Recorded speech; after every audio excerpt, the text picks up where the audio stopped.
Hello guys, pleasure to be here over in Waikiki Marriott Hotel. Wanted to share a concept. Is marriage a is it a good idea? Is it a worthwhile idea for yourself? My feeling being that yes, it is, but of course we have to define what marriage is. And here we enter a nice little courtyard area. Aloha Jimmy, Miss Nesta, Pebs. So I'm going to do a few breakdowns, and there's a unique satisfaction I'd like to describe. But first, check out this nice etched glass here. Very, very tropical, right? Sometimes I'll dress up as a tourist in hotels, and I'll dress fancy. But now, as you can see, I'm concluding the day. Guess what? Hey Billy. Guess what? I'm taking a moment to and express myself. So one thing in marriage is definition. Like people say marriage, it's kind of a vague term. Sometimes it implies things based upon,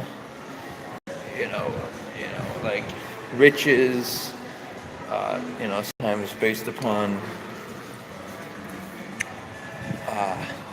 like who's, who's for what can each person give me, and it's obviously it's the first, second, and third chakras, and so there's kind of a misconstruence of what actually is marriage. By the way, there's some the past of Hawaii, what Waikiki looked like 100 years ago.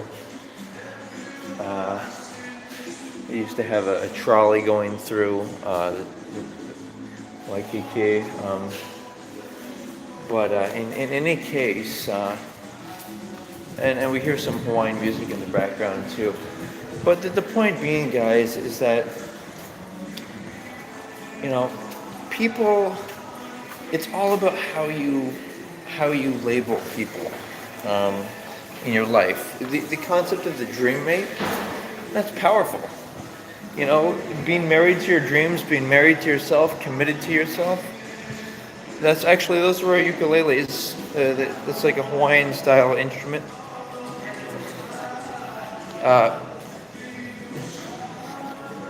But basically, nice lobby area here. Just sometimes I like to show you guys the views, see what's going on. It's actually very nice here. Look at these. Look at this place. Yeah, we're going very nice here. A little chair here, right? But basically, guys, look at this place, man.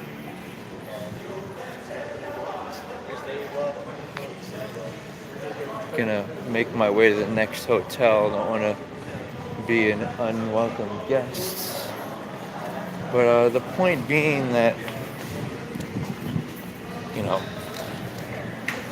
the idea of being married to somebody,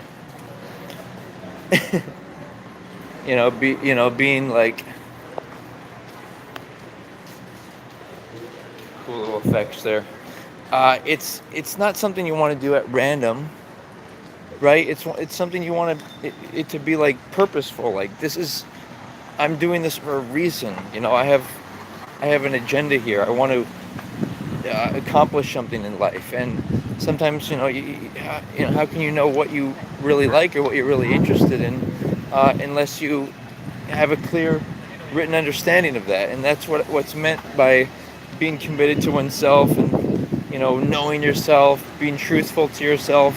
It's an individualized thing, and every person has to discover that.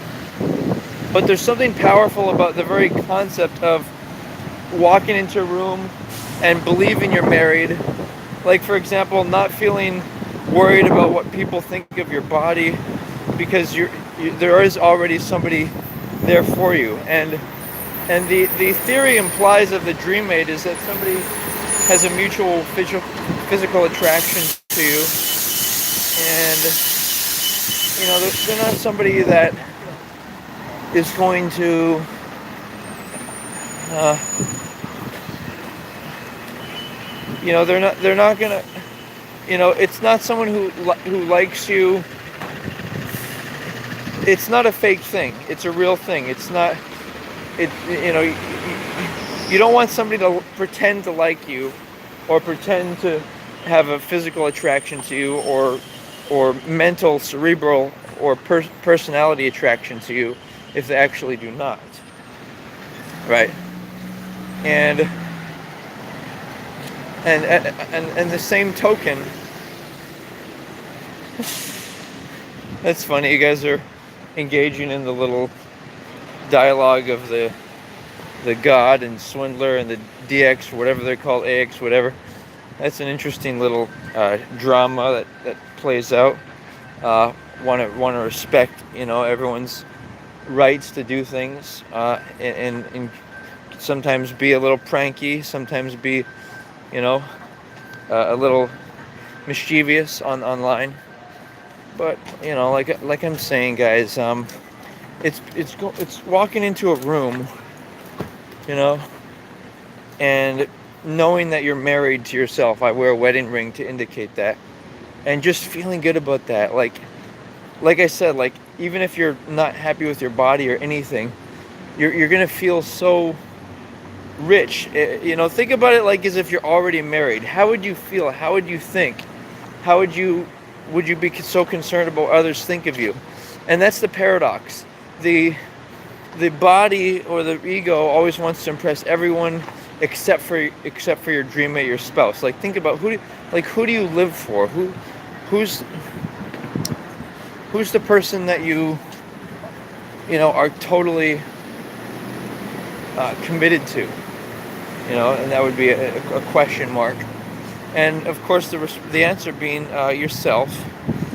Hey, Hank. And that's just the deal, guys. The concept of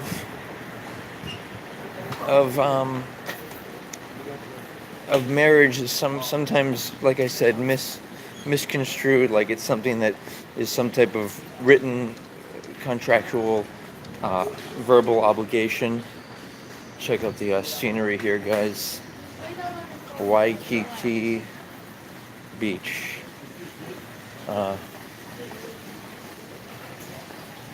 It's something that people see as just an arrangement sometimes, and it sometimes can get a bad name, and also people might feel like they're forced to have no intimacy until marriage. But guess what? Another defining factor of marriage, in my opinion, is the concept of, what's more significant, the ceremony or the acts of physical?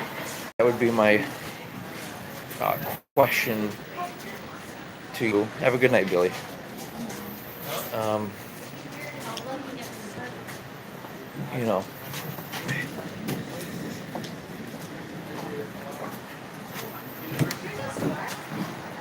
I and then this whole idea of that you're obligated to, and you have to do something, that's also come into question, like with like religion and stuff, like, oh, people have to do certain things, when the fact of the matter remains is that you don't have to do anything. All you have to do is be yourself, and have self respect, and transcend this idea of body envy, by, instead of when people say, like, oh, you're more or less attractive, ask them who they think you really are, and respond by saying you're all that is, the light. And it's great for people to have great experiences and make use of their bodies, enjoyment, and it's also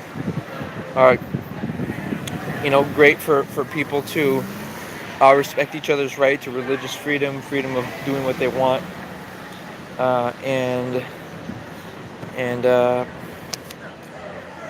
and basically the concept of religion is such that um, actually I'm gonna go this way real fast. The concept of religion is such that it's like, oh, you're gonna go to hell if you don't uh, be married or wait until marriage. And the truth is, even the Christian religion isn't exacting and doesn't describe like the idea of it doesn't describe like how to control your sexual desires with masturbation, second chakra activation. It doesn't encourage people to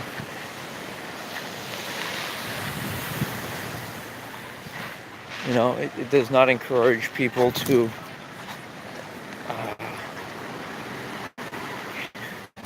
to seek a dream, get married and the woman be submissive in the house person. But you don't want somebody that's submissive. That's just lower chakras. You want somebody who's capable, competent, and can would do everything for you, and you truly pursue the vows of through the ups and downs of life, ups and downs of health and wealth. Like, somebody who you truly would absolutely and unequivocally want to be with you. Even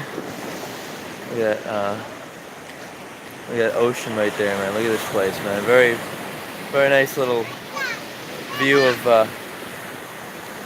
this the Waikiki skyline. Uh, but this is we're at the end of the point here, and just a nice setting, guys. Glad glad you're joining him. Thank you, Mr. Jimmy, for the advisory. Thank you. Uh, Bottom line, guys, in conclusion, um, marriage is something that, if you use the right definitions, it actually becomes a very desirable thing, and you look forward to it, and it just, anything besides your dream mate is just and distracting and interference, and even the concept of, oh, you've got to try somebody out, have intercourse with them and such. Dude, people know how their bodies feel, and they can do like maybe a mutual chatterbait session, or just talk to each other online about their bodies and preferences, and turn it into a wholesome thing, where it's a good idea to be a virgin, and you want to be a virgin and stay true to your quote unquote spouse. Hey, bearded. So those are my thoughts, and even like in the chat, there's someone with in the chat. There's someone there. You're using the name the big PP whatever. First of all, I don't see what motivates. There's a certain contingent of men that like to talk about that. I think that's strange that men like to talk about that. But I will say this, it's my impression that the best, for me, I think the medium-sized sex organs are ideal. Just like I think smaller breasts are ideal, because they're more practical and functional, and they don't really get in the way of day-to-day activities, and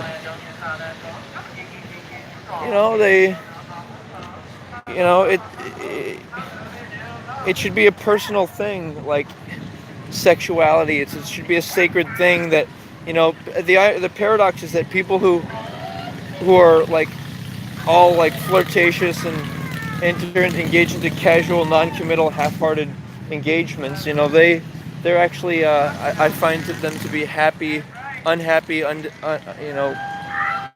people, People who drink escape their feelings. Like, it's kind of the ego that tells you, oh, it's good to try to seduce everyone. But it's the heart and it's the true self that tells you, you know what, I want to save, preserve my energy only for the right person. The statue of the. I'm not sure.